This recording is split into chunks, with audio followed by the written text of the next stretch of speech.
الرجیم بسم اللہ الرحمن الرحیم وَإِذَا تُتْلَى عَلَيْهِمْ آيَاتُنَا بَيِّنَاتٍ قَالَ الَّذِينَ لَا يَرْجُونَ لِقَاءَنَا ائْتِ بِقُرْآنٍ غَيْرِ هَذَا أَوْ بَدِّلْهُ قُلْ مَا يَكُونُ لِي أَنْ أُبَدِّلَهُ مِنْ تِلْقَاءِ نَفْسِي إِنْ أَتَّبِعُ إِلَّا مَا يُوحَى إِلَيَّ إِنِّي أَخَافُ إِنْ عَصَيْتُ رَبِّي عَذَابَ يَوْمٍ عَظِيمٍ۔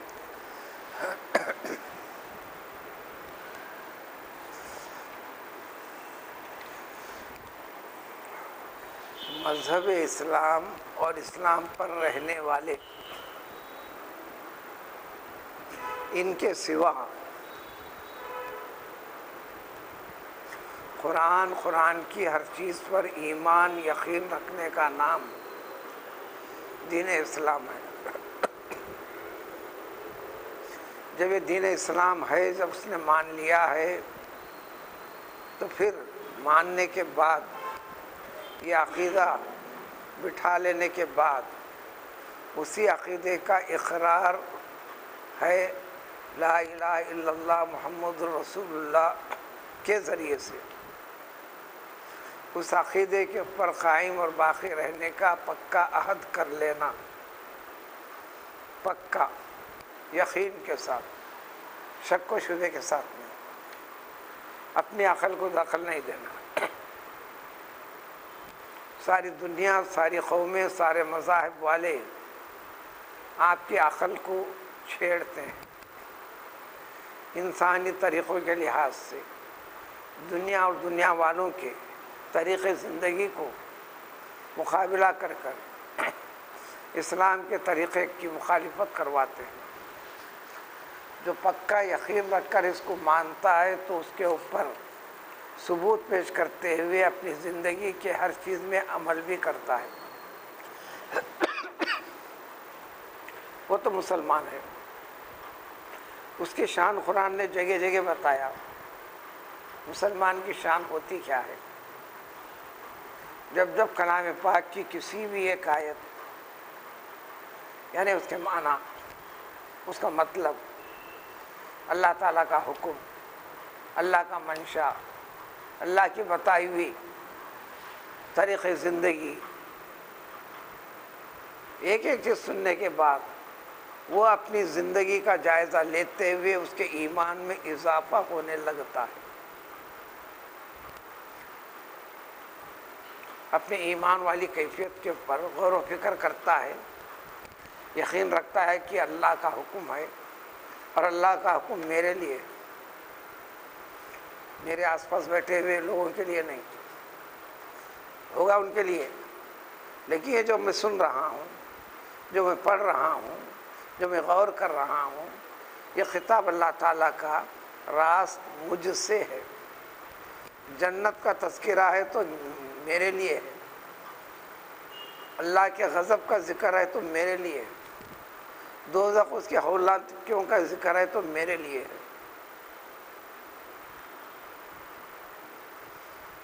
اس لیے امید اور خوف کے درمیان میں رہ کر یہ دنیا کی زندگی جینا ہے، یہ اسلام اور مسلمان کی زندگی ہے۔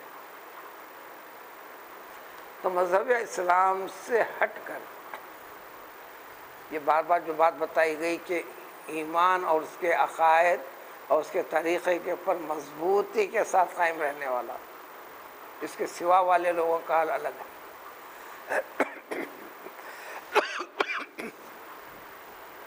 اب تو اسلام سے جڑے ہوئے عدالت عالیہ میں کسی پر بھی فائز ہو کر وہ بھی قرآن کے حکم کے خلاف پر زبان درازی کرنے لگا۔ عدالت عالیہ کا مفہوم ہوتا ہے جس کو آپ کورٹ کہتے ہیں، عدالت کہتے ہیں، عام انسانوں سے ہٹ کر ہر مذہب اس کے عقائد، اس کے طور طریقے، اصول اور قانون کی پختگی کے ساتھ وقفیت رکھنے والا، کسی ورغلانے کے اوپر، جوش دلانے کے اوپر بھڑک اٹھنے والا نہیں، جو اصولاً یہ ہے ہونا ہے. اور پھر مذہب اسلام کا ظاہری شعار رکھ کر اسلام کے کئی طریقوں کے اوپر غور و فکر کرتا ہے، تنقید کے نظریے سے، اپنی طبیعت کے خلاف پڑھنے کے نظریے سے، تو اس کو تو اسلام سمجھنے کی ضرورت ہے، توبہ کی ضرورت ہے، اپنے ایمان پر لوٹ کر آنے کی ضرورت ہے. نہ آنے پر اس کے لیے تو جو اسلام میں داخل نہیں ہے اس سے بدتر آدمی قرار دیا گیا. سزا میں اس غیر مسلمانوں کے لیے جو سزا رکھی ہے اللہ تعالیٰ نے، اللہ کے کلام پاک، اللہ کے رسول صلی اللہ علیہ وسلم کا انکار کرنے والوں کے لیے جو سزا رکھی ہے، دوزخ کے 6 طبقے، ان تمام میں سب سے بڑھ کر ایسا کہلانے والا مسلمان جس میں اسلامیت کی رنگ اور بو نہیں ہے حقیقی اعتبار سے، وہ تائب نہیں ہوتا ہے، تو اللہ کے پاس اس کا نام ہے منافق، فی الدرک الاسفل من النار. تو اس کو اصلاح کی ضرورت ہے وغیرہ. آج کی اس آیت میں اگر وضاحت کے ساتھ، تفصیل کے ساتھ، شاید وہ تفصیل پوری ہم سے ادا ہوتی نہیں ہوتی، ایسا لگے گا گویا یہ آج کے زمانے میں اس وقت اپنے لیے ہی اللہ تعالیٰ کا حکم نازل ہوا ہے. یہ کلام پاک کی شان ہے، ہر زمانے کے لحاظ سے، ہر وقت کے لحاظ سے، ہر دور کے لحاظ سے. اس لیے قرآن نے کہا تفکر کرو، تدبر کرو، منشا خدا بندی کو.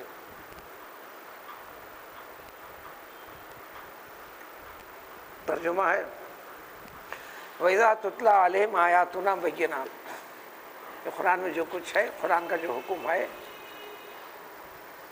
یہ چیزیں، اس کی تفاصیل جب ان کے سامنے پیش کی جاتی ہیں، مطلب خلاصہ یہی ہے. لفظی ترجمہ ہے جب کبھی بھی، جس وقت بھی یہ دین یہ ہے، دین اسلام کا حکم یہ ہے، اللہ کا کلام یہ ہے، یہ اللہ تعالیٰ نے یوں فرمایا ہے، ان چیزوں کی وضاحت ان کے سامنے سنا دی جاتی ہے، بتلا دی جاتی ہے. سنانا اور بتلانا چاہے زبان سے ہو، چاہے تقریر سے ہو، چاہے تحریر سے ہو، چاہے اناؤنسمنٹ کے ذریعے سے ہو، چاہے ٹیلی کاسٹ کے ذریعے سے ہو، جتنے بھی ذریعے ہیں، سنا گیا تو کیا ہے اس کے اندر بنیادی طور پر 3 باتیں ہیں جو تبدیلی پیدا کروانا چاہتا ہے اسلام، اس کے سوا ہے بھی نہیں. اور ساری دنیا جو پیچھا کر رہی ان 3 چیزوں کی وجہ سے قریب جب قرآن نازل ہوا تھا، ہو رہا تھا، اس وقت کے لوگ مراد تھے، اور جب جب تلاوت ہوں گی اس وقت کے لوگ مراد ہوں گی. پھر اگلے زمانوں میں جب جب اس کی وضاحت ہوں گی وہ زمانے کے لوگ مراد ہوں گے.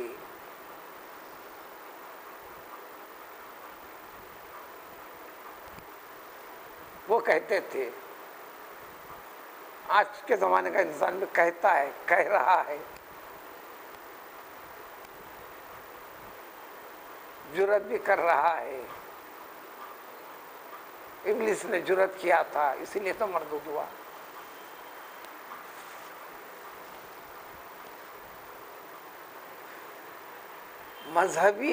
مذہبی عقیدے کے اعتبار سے ہم جس طریقے کے اوپر قائم ہیں، قرآن کے اوپر، قرآن کے بارے میں جو بحث ہے، قرآن کے بارے میں کہو، قرآن پر یقین رکھنے والے کے بارے میں کہو، اس کے بتائے ہوئے طریقے کے اوپر شد و مت کے ساتھ جو قائم اور باقی ہے، طرز زندگی اختیار کرتا ہوا چلتا ہے، دنیا کے زور اور زبردستی کی پرواہ نہیں کرتا ہے، اس شخص کے بارے میں کہو.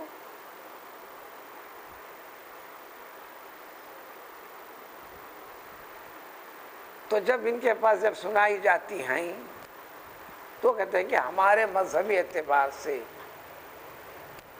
یا یوں کو سادے سیدھے ہمارے معبودوں کو، ہمارے طریقے عبادت کو۔ اسلام کیا ہے؟ طریقے عبادت ایک ہی ہے، لا الہ الا اللہ۔ عبادت کے لائق مستحق ذات صرف اور صرف وہی ہے جو پچھلی آیتوں میں بتا دیا گیا۔ آسمان زمین، آسمان کے اوپر، آسمان کے نیچے، زمین کے اوپر، زمین کے نیچے، زمین کے اندر، آسمانوں میں جو کچھ ہے سب کچھ خالق اور مالک اللہ تعالیٰ ہے۔ چند قدرت کے نشانیاں بتا دی گئی جو صرف اور صرف مخلوقات میں سے کسی کے اندر یہ طاقت نہیں ہے، نہ ہمت ہے، نہ ہو سکتی ہے۔ تو لہذا اس کے سوا نظریے سے عبادت کا نظریہ ہونا نہیں، وہ غلط ہے۔ جو انسان کے لیے اس کی دنیا کو بھی تباہ کر دینے والا طریقہ ہے، اس لیے کہ نہ سدھرنے پر آخری انجام اب قیامت کے قائم کر دیے جانے کا اعلان ہے۔ مزید پیغمبر کو نہیں بھیجیں گے، مزید اللہ تعالیٰ کی کتاب نازل نہیں کی جائے گی۔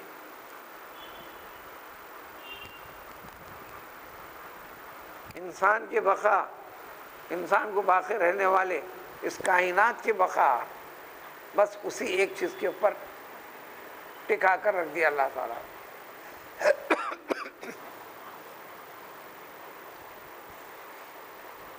تو لہذا یہ سارے طریقے غلط ہیں، چاہے وہ طریقہ دیوار کی شکل اختیار کیا ہو، بتوں کی شکل اختیار کیا ہو، پتھر تراشنے کے بعد کی شکل ہو، لکڑی کو تراشنے کے بعد کی شکل ہو،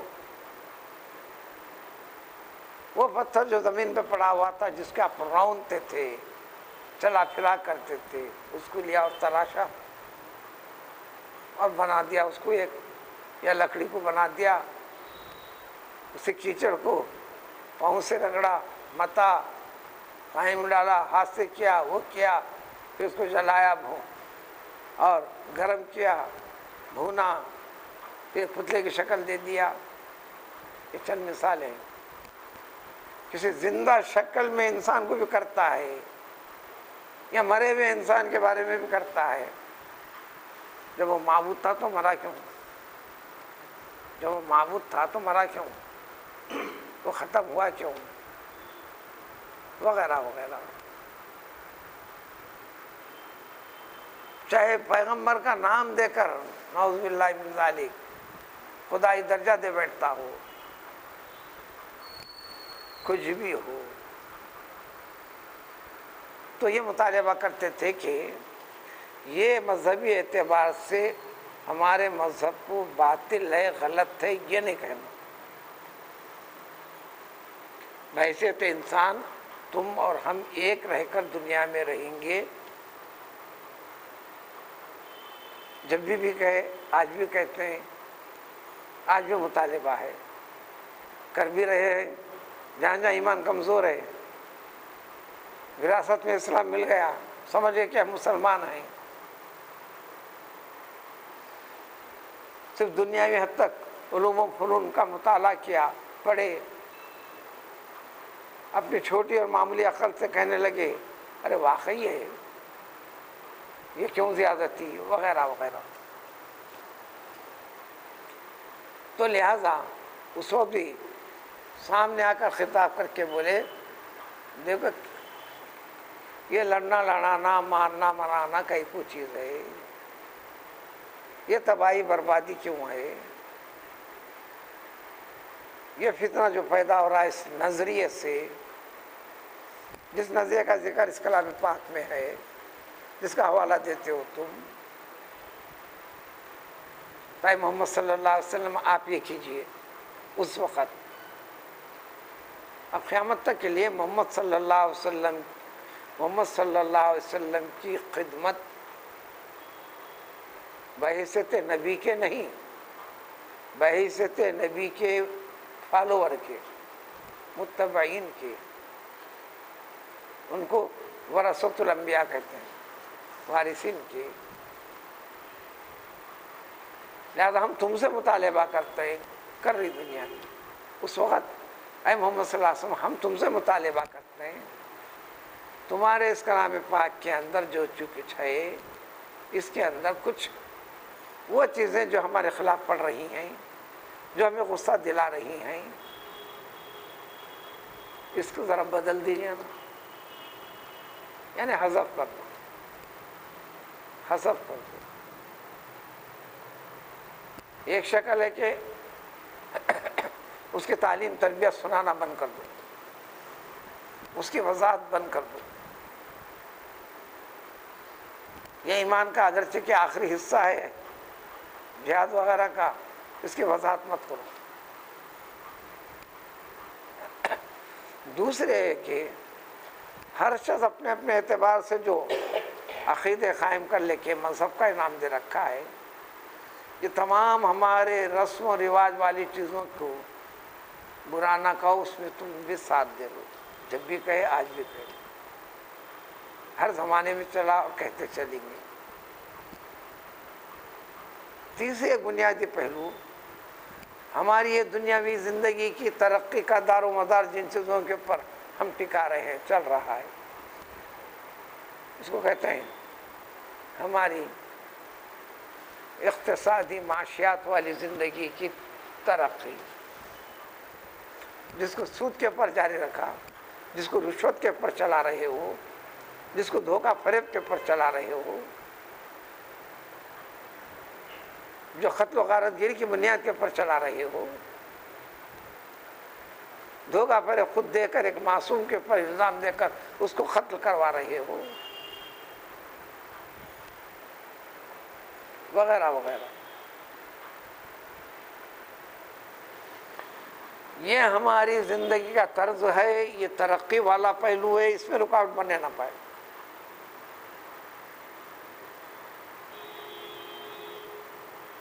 اسلام میں ساری کی ساری چیزوں کو لا الہ الا اللہ کہنے کے بعد اللہ نے منع فرما دیا. نہ رشوت دینا، نہ لینا، بحیثیت ضامن کے دستخط بھی نہیں کرنا، اگرچہ کوئی لے رہا نہ دے رہا، وہ بھی گناہ گار، وغیرہ وغیرہ. جس سے مسائل پیچھے گزرے ہیں، سب کو ایک جگہ جمع کرنا اس وقت دشوار ہے. تو یہ کہتے ہیں کہ تو جب جب یہ چیزیں وضاحت کے ساتھ ان کے سامنے پیش کی جاتی تھیں، قال الذین لا یرجون لقاءنا، ان کو اللہ نے ایک نام دیا، اللہ کے روبرو حاضر ہونے، ہر چیز کا حساب و کتاب دینے کا یقین کی یا تو کمی ہے یا انکار ہے، یہی شخص کرتا ہے. تو اس کے زمرے میں سارے کے سارے اسلام سے جو جڑے ہوئے نہیں ہیں پورے کے پورے آ گئے. ایک بات کا اضافہ کرتے ہم چل رہے ہیں، اسلام سے برائے نام جڑے ہوئے ہیں، اسلامیت نہیں ہے، ان کو اصلاح کی ضرورت ہے. اصلاح کیے بغیر آگے بڑھ رہے ہیں تو غیر اسلامی فکر کی طرف آگے بڑھ رہے ہیں. تو یہ لوگ کہتے ہیں کہ ایتی بقرآن غیر ھذا، یہ جو چیزیں جو کی تو ہیں اس کے سوا پیش کیجیے، اس کو چھوڑ دو، اس کی وضاحت مت کرو، اس کی تعلیم مت دو، اس کا جوش اور جذبہ مت پیدا کرو. دنیا کی زندگی کے دھارے میں سب کے ساتھ چلتے ہوئے آگے بڑھو، یا ایسا کر دیجئے اور بدلو، اس میں کچھ نرمی وغیرہ کر کر، کچھ کمی کر کر، کچھ تبدیلی کی صورت پیدا کر دیجئے. اب تو نام اسلام کا، لباس اسلام کا مطالبہ یوں ہی ہونے لگا. غیر قوم تو کرتے ہی رہی، کر بھی رہی ہے، وہ تو ان کے اپنے مقاصد بھی ہیں، وہ ہمیشہ رہا ہے مقصد. لہذا ہمارے اس قانون کے اندر ہم بحیثیت مسلمان ہوتے ہوئے ہم کو یہاں دشواری محسوس ہو رہی ہے، اس میں تبدیلی لائیے. اسلامی ٹائٹل کے ساتھ آگے بڑھ کر قانون کا دروازہ کھٹکھٹانے بھی لگے. وغیرہ وغیرہ. ان تمام چیزوں کا جواب ایک ہی دینا، ایک ہی اس پہ رہنا، اس سے ہٹنا نہیں. اس میں تذبذب کریں گے ایمان کمزور ہوگا. ہاں میں ہاں ملائیں گے کلام پاک کا انکار ہوگا، اسلامیت سے خارج ہوں گے. جو اسلامیت سے خارج ہوتا ہے یا تعداد مسلمانوں میں کمی ہوتی ہے، اللہ کو اس کی کوئی پرواہ نہیں. حدیث میں وضاحت ہے، سارے ارواح کو الگ نکالا، ایک جانب منور ارواح، ایک جانب مسود سیاہ کلر میں. اللہ تعالیٰ نے وضاحت فرما دی حضرت آدم علیہ السلام کو پیدا کرنے کے بعد، یہ سب کے سب تمہارے فرزندش ہیں. قیامت تک ہر پیدا ہونے والا انسان آدم علیہ السلام کا فرزندش ہے. یہ ہمارے بتائے ہوئے طریقے کو اپنائیں گے، یہ جنت میں جائیں گے. یہ جائیں جنت میں، لا ابالی، مجھے کوئی پرواہ نہیں. اور یہ ایسا نہیں کریں گے کہ دوزخ میں جائیں گے، یہ سب کے سب دوزخ میں جائیں، مجھے کوئی پرواہ نہیں. یہ تعداد کے بڑھنے اور گھٹنے سے کوئی فرق نہیں پڑنے والا. یہ جنت میں جا رہا، اللہ کو اس کی پرواہ نہیں. یہ دوزخ میں جا رہا، اللہ کو اس کی پرواہ نہیں. جنت میں ڈالنے والا اللہ تعالیٰ، دوزخ میں ڈالنے والا اللہ تعالیٰ. جنتیوں کو پیدا کیا اللہ تعالیٰ، حیات دیا تھا اللہ تعالیٰ، نعمتیں دیا تھا اللہ تعالیٰ. ان کے ساتھ جڑنے کا طریقہ سلیقہ سمجھایا، سکھایا تھا، سکھانے والوں کو بھیجا تھا اللہ تعالیٰ. قبول کیا، اپنایا انہوں نے. پھر فرمایا یہ سب کچھ میں عدل و انصاف سے کر رہا ہوں، رتی اور رمق برابر بھی میں زیادتی نہیں کر رہا ہوں. لہٰذا ایمان پہ باقی رہنے والوں کو کیا کہہ دینا، اس طریقے پر رہنا. یہ کہہ دینا ما یکون لی ان ابدلہ. اس وقت محمد صلی اللہ علیہ وسلم راز خطاب میں تھے، اس لیے فرسٹ پرسن میں خطاب کرتے فرمایا اے محمد صلی اللہ علیہ وسلم آپ کہہ دینا بواسطے نبی، اے سچے پکے سچے اور اچھے مسلمان، یہ کہہ دینا یہ میرے بس میں نہیں ہے.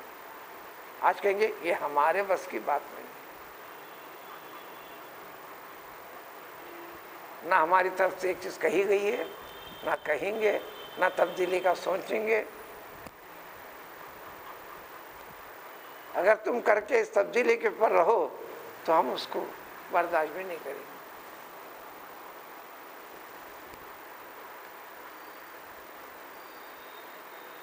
اے نبی علیہ السلام کہہ دیجیے کہ ہم تو بدل ہی نہیں سکتے اس کو.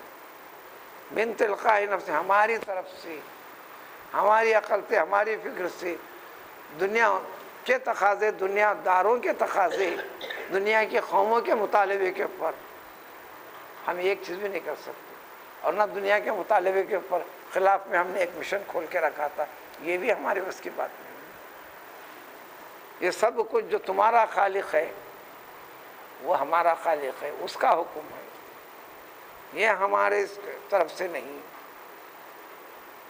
یہ بھی کہہ دینا ہے محمد صلی اللہ علیہ وسلم، اب اس کے بعد ان کے فالوورز، یہ بھی کہہ دینا تم اے مسلمانوں، اگر ولو بالفرض تمہارے حسب منشا کسی ایک چیز کو بھی ہم فالو کر لیں گے، ہاں کر لیں گے، ہاں یہاں ملا دیں گے، ٹھیک ہے کہہ دیں گے، یا نرم گوشہ پیدا کریں گے، جبکہ وہ چیزیں اللہ تعالیٰ کی طرف سے بتائی ہوئی نہیں، ما یوحا الیہ، نازل کی ہوئی نہیں ہے. تو کہہ دینا جو عذاب خداوندی آنے والا ہے، جو ہوگا، ہم تو اس سے بہت گھبراتے ہیں. تمہارے ہاں ملا دے، ساری دنیا مل کر بھی اس اللہ کے غضب سے ہم کو روک نہیں سکتی. لہذا ہم بہت گھبراتے ہیں، بہت خوف رکھتے ہیں اللہ تعالیٰ سے. اگر نافرمانی ہو جائے ہمارے رب کی، ہم یہ نہیں کر سکتے. کا خوف؟ عذاب یوم عظیم، سب سے بڑے عذاب والے دن کا، جو قیامت کا دن ہے. اور عارضی طور پر جو انسان جس وقت مر گیا اس کے لیے سب سے بڑا دن ہے قیامت کا دن ہے.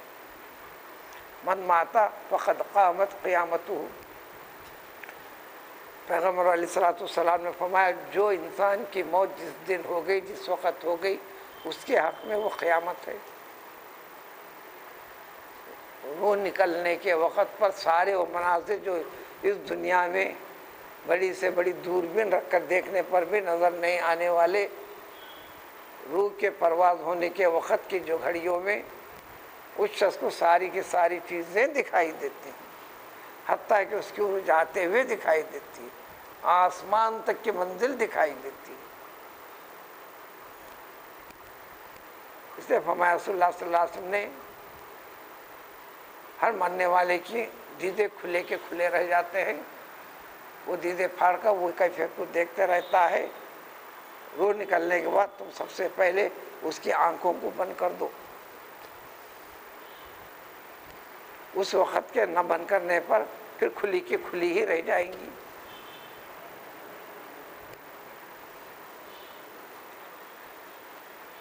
بلکہ آگے بڑھ کر یہ بھی کہہ دو قل لو شاء اللہ ما تلوت، اللہ کا حکم ہے اس لیے کرنا، اللہ نے قرآن پڑھنے کا حکم دیا اس لیے پڑھ رہے، قرآن سمجھنے کا حکم دیا اس لیے سمجھ رہے، قرآن کے سننے کا حکم دیا اس لیے سن رہے، اس کے مطابق اپنی زندگی کا جائزہ لینے کا حکم دیا اس لیے کر رہے۔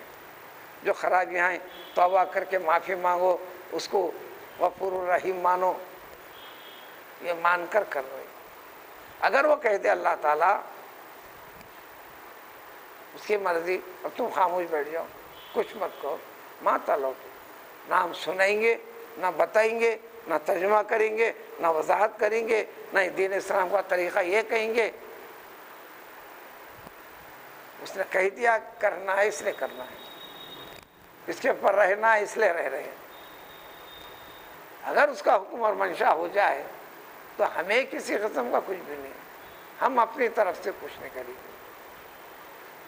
حتیٰ کہ خطاب میں خود پیغمبر کو بھی حکم دے دیا، کہہ دو اللہ کا حکم ہے سو میں کر رہا ہوں، تمہارا مطالبہ تم اپنی طرف سے کچھ کیجیے نا، یہاں ایسا پہلو نہیں ہے۔ دین اسلام، اسلامیت، اسلام کا رنگ ہے، آپ کو کسی قسم کی رعایت کے لیے کوئی نہ کوئی صورت نکالیے نا، یہ شکل نہیں۔ جو صورت اور شکل اللہ تعالیٰ نے بتلا دیے اسی کو ذکر کرنا، یہ فہم اور علم میں ربانی ہے۔ ولا ادراکم بھی، اور نہ میں تم کو بتاتا اور نہ ہم تم کو بتاتے کہ یہ اسلام قانون طریقہ ہے، میں نے اس کا حکم ہے، بتاؤ، بتا رہے، کرو، کر رہے، ٹکے رہو، ٹکے رہ رہے۔ یہ بھی ہے کیا واقعی زبان سے کہہ رہے ہیں، دل سے بھی ٹکے ہوئے ہیں یا نہیں؟ آزمائش میں مبتلا کریں گے، آزمائش کیسے کریں گے؟ تمہارے مخالف کو بھیڑیں گے، تم سے نفرت کرنے والے کو بھیڑیں گے، تمہارے چلتے ہوئے کاروبار کو متاثر کرنے کے لیے وہ آگے بڑھے گا، تم کو، تمہارے اولاد کو، تمہارے خاندان کو برباد کرنے کے لیے آگے بڑھے گا۔ دنیا کی زندگی کے آنے والے خطرات جو ہو سکتے ہیں، جو سمجھ میں آتے ہیں، وہ ساری چیزوں کو کر دے گا۔ جبکہ یہ طریقے اگر وہ نہ کرنے پر بھی آدمی رہنے والا نہیں، نہ خاندان رہنے والا ہے، نہ اولاد رہنے والی ہے۔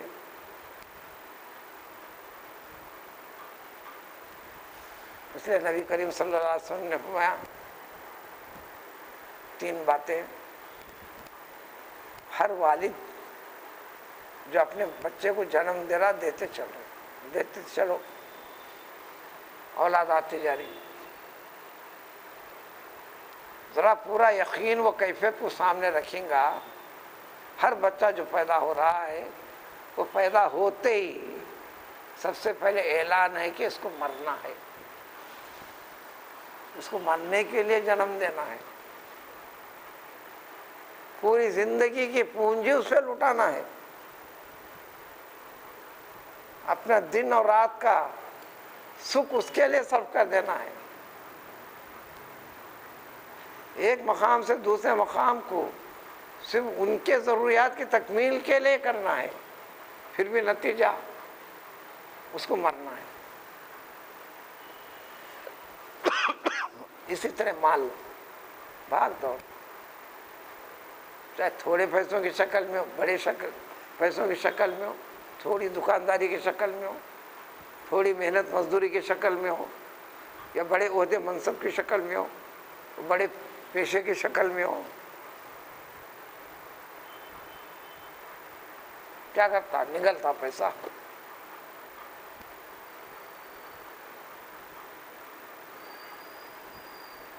اس کو چھوڑ کے جانا ہے، یعنی اس کا نہیں ہونے والا ہے، اس کا رہنے والا نہیں ہے. حدیث کے الفاظ ہیں، وہ اپنے وارثوں کے لیے جو بھی رہیں گے، بیٹے ہوں گے، بیٹیاں ہوں گے، بیٹے بیٹیاں نہیں تو بھائی بہن ہوں گے، ماں ہوں گے، باپ ہوں گے، نہیں تو خاندان کے ددیالی رشتہ دار ہوں گے. یہ وراثت کی تقسیم کا طریقہ ہے. ننیال میں نہیں جاتا مال، ددیال میں تقسیم ہوتے رہتا، جو بھی شکل نکلیں گی. چھوڑ کے جانا ہے. تیسری چیز بتائی رسول اللہ صلی اللہ علیہ وسلم نے، ہر بنانے والا بلڈنگ، مکان کسی بھی شکل میں ہو، جھوپڑی کی شکل میں، بلڈنگ کی شکل میں، فلاں کی شکل میں،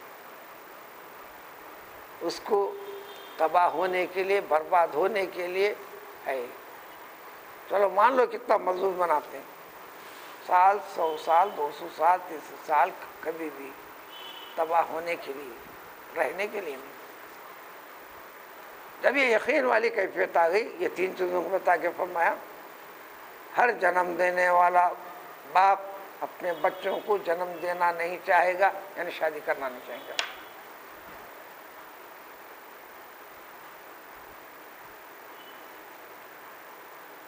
ہر عمارت بنانے والا کہیں کوئی گرنے کے لیے بنانا ہے.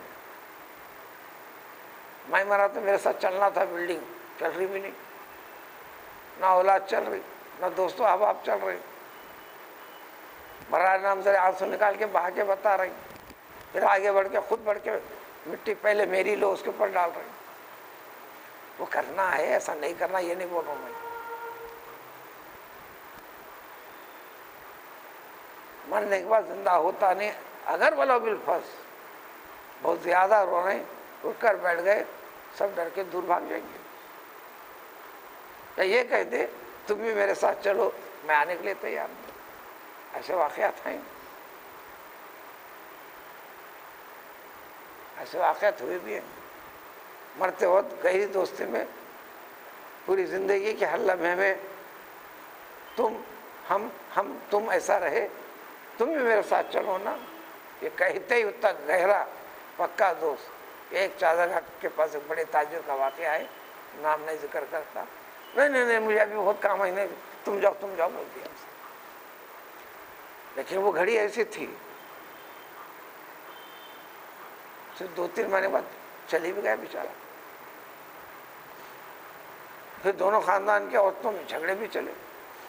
انہوں مرتے وقت ایسا کیوں بولے، ان کے بولنے کی وجہ سے میرے شوہر کا انتقال ہو.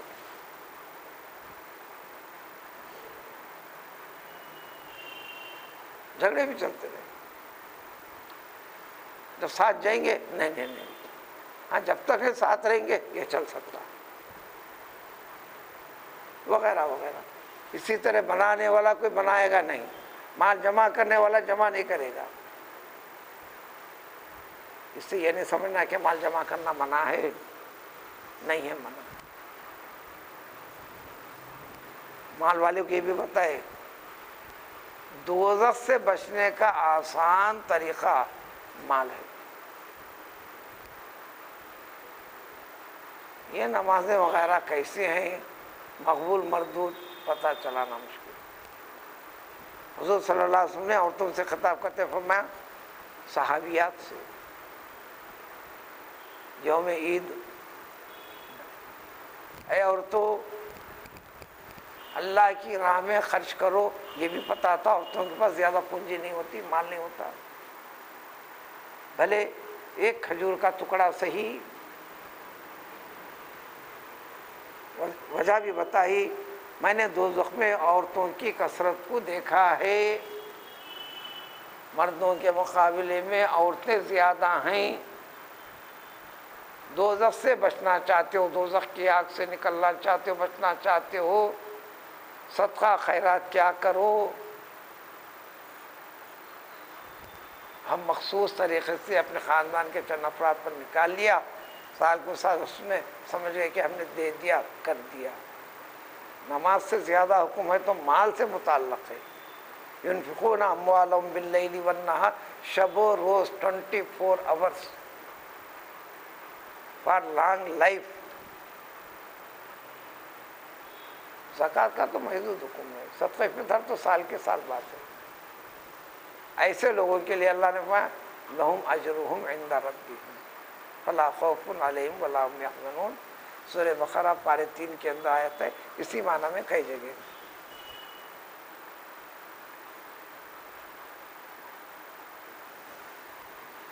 ہر تاجر کو بھی یہ ہے تعلیمات میں، روز کے روز کاروبار میں کچھ نہ کچھ نکال دے، جیسے کہ پورے کاروبار میں ہے خرابی،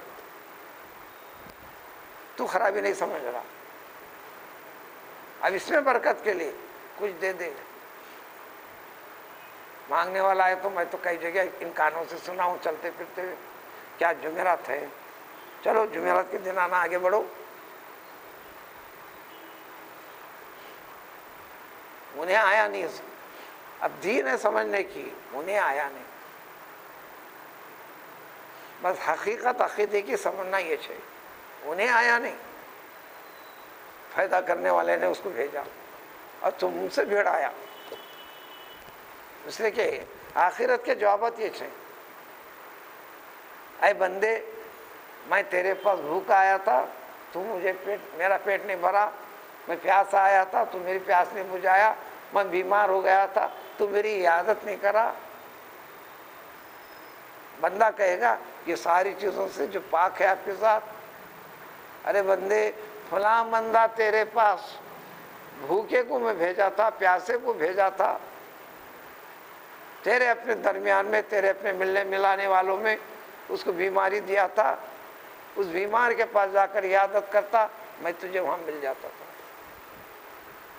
اس کے حاجت روائی کرتا تو میں تجھے مل جاتا تھا، تو کرنے والا کون ہے؟ کہنے کی ضرورت پڑ گئی وَأَمَّا السَّائِلَ فَلَا تَنْهَرْ۔ جھڑکی کی نوبت آ جاتی ہے، کیا ہوا، ہاتھ منہ اچھے، محنت کر سکتے، کیا لگائے فلاں فلاں، اتنا کرو، جھڑکی مت دو۔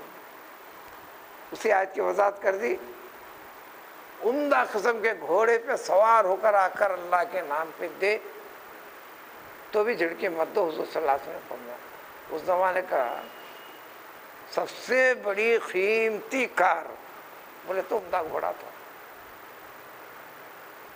اس زمانے میں جو 20 لاکھ سے 1 کروڑ کے اوپر والی قیمت والی کار، مطلب نکالنے پر یہ نکلے گا، اس کار میں بھی آ کر یہ کہے کہ مجھے اللہ کے نام پہ دو، تو بھی وہ سائل ہے۔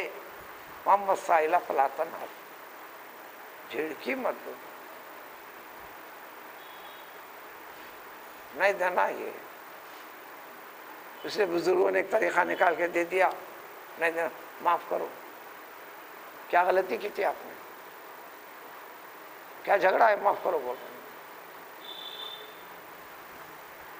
اس کو اس طریقے پر نہ، معاف کرو بھائی، آگے جاؤ بھائی، وغیرہ وغیرہ کہہ دیے طریقے۔ الغرض سے کہہ دینا اللہ کا حکم ہے، ہم بتلا رہے ہیں، سمجھا رہے ہیں۔ فقط لبثت فیکم عمرا، اس وقت پیغمبر صلی اللہ علیہ وسلم ان کے درمیان میں پیدا ہوئے مکے میں، نشو و نما پائے مکے میں، بڑے ہوئے مکے میں، جوان ہوئے مکے میں، شادی ازدواجی زندگی میں گزاری مکے میں، اولاد ہوئی مکے میں، 40 سال گزرنے کے بعد، یعنی جوانی ختم ہونے کے بعد، اصل جوانی کی عمر ختم ہونے کے بعد ادھڑ عمر کا سلسلہ شروع ہونے لگا۔ پہلی بیوی کا انتقال بھی ہو گیا، مگر اسلام کا زمانہ ملا پہلی بیوی کو۔ اس کے بعد احکام اللہ تعالیٰ کا حکم لائے۔ ہر فرد جانتا تھا کسی کے ساتھ نشست و برخاست نہیں ہے، زندگی کے پوری زندگی میں ذرہ برابر عیب اور دھبا نہیں ہے، غیر معمولی انسان ہے، انسانوں میں ایسا انسان ہو سکتا ہے نہیں ہے، ہر ایک کا تجربہ تھا، مشاہدہ تھا۔ اس کے بعد حکم خداوندی بتانے کے بعد اب مخالف بن گئے اور کہنے لگے اپنی طرف سے بدلو، یہ کہنے لگے اپنی طرف سے کیسے پیش کر رہے ہو، یہ کیا نادانی بیوقوفی کی باتیں، جہالت ہے۔ یعنی پہلے عقیدہ درست کرو کہ اس کے اندر جو کچھ ہے اللہ کا فرمان ہے بواسطے رسول انسانوں کے پاس، تو لہٰذا جو بھی حکم ایسا کیسا، اتنا سخت کیسا، فلاں کیسا، بیسوں چیزیں ہیں آپ کو جو احکام دیے ہیں عقل سے سمجھ میں بھی آتے، بیسوں چیزیں سمجھ میں نہیں آتی، سمجھ میں نہیں آتی۔ 2008 میں مینا کے میدان میں ہم اپنے گروپ میں، شوہر کا انتقال ہو گیا، ضعیف تھے، دفنا کیا ہے، دوسرے دن ان کی بیوی میک اپ کرتے ہوئے سب لگاتے ہوئے بیٹھی ہوئی، کہنے لگے ہاں بھائی بڈھی وہ بڈھا تھا اور کیا ہے، یہ تو میری آنکھوں کا مسئلہ ہے، مسائل تو میرے پاس بھی آتے رہتے ہیں، خود کہنے لگتے ہیں، اتنی بات تو سب میں سمجھ میں بھی آ رہی ہے، وہ عدت کا مسئلہ ایک احتیاطی طور پر کہ پوری طرح ایک دوسرے کی امانت آنے والی اولاد کی شکل میں خلط ملط ہونے نہ پائے، اصل بڑا مقصد یہی ہے۔ لیکن قرآن نے ایک حکم نازل کر دیا سورہ طلاق کے اندر کہ ایجڈ عورتیں جو اس نظام سے بالکل پاک ہو گئی ہیں اب ماں ہرگز ہرگز ہرگز نہیں بن سکتے، واللہ یئسن من المحیض من نسائکم، ان کے لیے کاؤنٹنگ بھی مشکل ہے، یعنی پیریڈس کے لحاظ سے کاؤنٹنگ کرنا پڑتا ہے، پیریڈس والا سسٹم ان کو نہیں رہا، ان کے لیے کر دو کہ لم سم 3 months کر دو، دوسروں کے لیے 3 months مت بولو، 3 periods بولو۔ اب کہنے لگے اب اس سے ہم کو لینا دینا کیا ہے، جو شک و شبے والی چیز سے ہم بالا تر ہو گئے، لہذا ہم نہیں کرتے، فوراً یہ توبہ کے لائق ہے، حکم خدا بندی، خود اللہ تعالیٰ فرما رہے ہیں یہ سسٹم ختم ہو گیا لیکن کرنا، تو پھر اپنی عقل کو دخل کیوں کریں؟ اللہ خود فرمائے واللہ یئسن مایوس ہو جانا، جو عام طور پر پوری دنیا میں 55 years لاسٹ 1 ڈیٹ ہے، یکا دکا 56 7 8 یکا دکا دنیا میں وہ چیز ہے تو اخباروں کی سرخی بنتی ہے، لاکھوں لاکھوں میں آج بھی بنتی ہے۔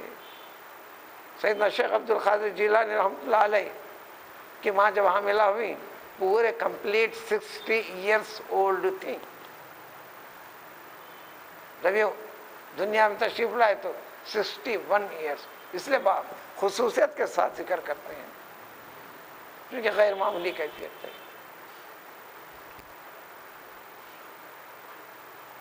ابھی سال 1.5 سال کے اندر یورپ کی ایک عورت کا ذکر اخبار میں آتا ہے کہ 57 years میں ماں بنی۔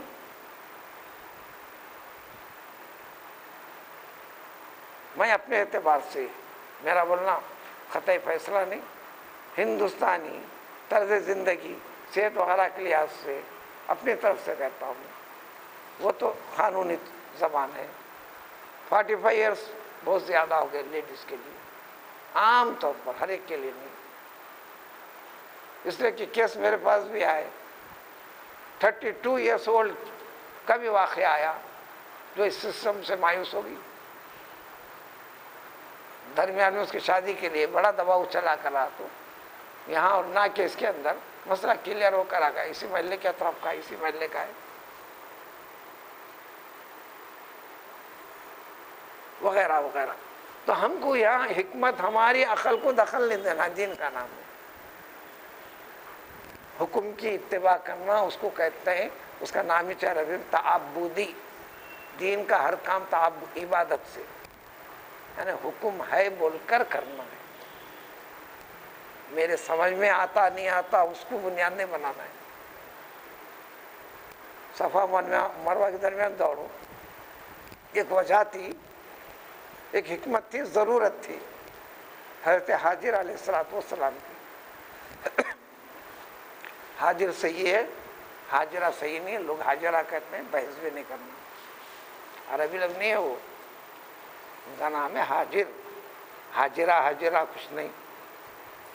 رشید سے رشیدہ، فہیم سے فہیمہ جیسا کہہ لیتے ہیں، وہ نہیں. صحیح حاجر ہے خالی. لوگ استعمال کرنے لگ گئے، کرتے ہیں، اور اسے بحث میں نہیں چلنا. حضرت حاجر علیہ السلام وہاں ایک ضرورت تھی، طبیعت بھی تھی، تقاضا بھی تھا. حکم خداوندی کی تعمیل و تکمیل میں رہنا تھا. حکم کی تعمیل میں تھے، اللہ کو ادا پسند آ گئی. مسئلہ ان کا تھا. اب عورت ہو کہ مرد ہو، دوڑی تھی وہ، حکم دیا وہ، اے مردو تم دوڑو، اے عورتوں تم صرف نقل میں چلو. ایک ترکی عورت نے کہنے لگا خاموش بیٹھ. حضرت حاجر دوڑی تھی، اسماعیل نہیں دوڑے تھے. تم نے کہا مت دوڑو، مجھے دوڑنے دو. اپنی طرف کہنے لگی. جب وہ دوڑنے لگی تو اس نے کہا کہ تم کو دوڑنا نہیں ہے عورتوں کو. اپنی عقل سے کہنے لگی. صفا مروہ کے درمیان میں اصل واقعہ حضرت حاجر دوڑی تھی، ہم عورتوں کو دوڑنا ہے. اللہ نے اس کو حکم قرار دے دیا. بس حکم کی اتباع. کیا خانہ کعبہ اللہ ہے؟ اللہ کا حکم ہے. اللہ نے حکم قرار دے دیا ہے، اس کی وجہ سے اس کی عزت حرمت وغیرہ اس میں قرار دیا ہے. ورنہ آپ مختلف طرف سے مٹی پتھر کے بنتا رہا، گرتا رہا، بناتے رہے. ابھی بھی اس کی اصل ہے اس سے اونچا کرتے رہے. جب جو چاہے جو کرتے بھی چل رہے ہیں. دین اور اس کے حکم کے لحاظ سے ہے. تو دین کا ہر معاملہ عبادت سمجھنا ایمان کے پر قائم اور باقی رہنے کا مسئلہ ہے. تو فقط لبثت فیکم عمرا، ہم بھی تو تمہارے درمیان میں زندگی گزارے. ان سارے شرائط لگانے سے ہمارا لینا دینا کیا ہے؟ ہمارے پیدا کرنے والے کا حکم ہے، تمہارے پیدا کرنے والے کا حکم ہے. وہ الگ الگ نہیں ہے، وہ ایک ہی ہے. افلا تعقلون، عقل سے کام لو. ایسی باتیں کرنا یہ ناسمجھی والا پہلو ہے. سمجھ پیدا کرو. تو کیا مسلمان کو بھی سمجھ پیدا کرو، سمجھ پیدا کرو. عقل میں خرابی آتی ہے، عقل میں خلل آتا ہے، دیوانگی آتی ہے. ایمانی اعتبار سے دیوانگی آتی ہے، فطری نیچرلی اعتبار سے. اس کا تو علاج کرتے پھرتے ہیں تاکہ اس سے دوسرے کو نقصان ہونے نہ پائے. یا دین کو نقصان پہنچ رہا ہے تو اللہ تعالیٰ نے عقل بھی دیا، اس سے سوچ سمجھ کے کرو. اسی مضمون کی اگلی 2 آیتوں تک مزید وضاحت ہے. سبحان اللہ، سبحان اللہ.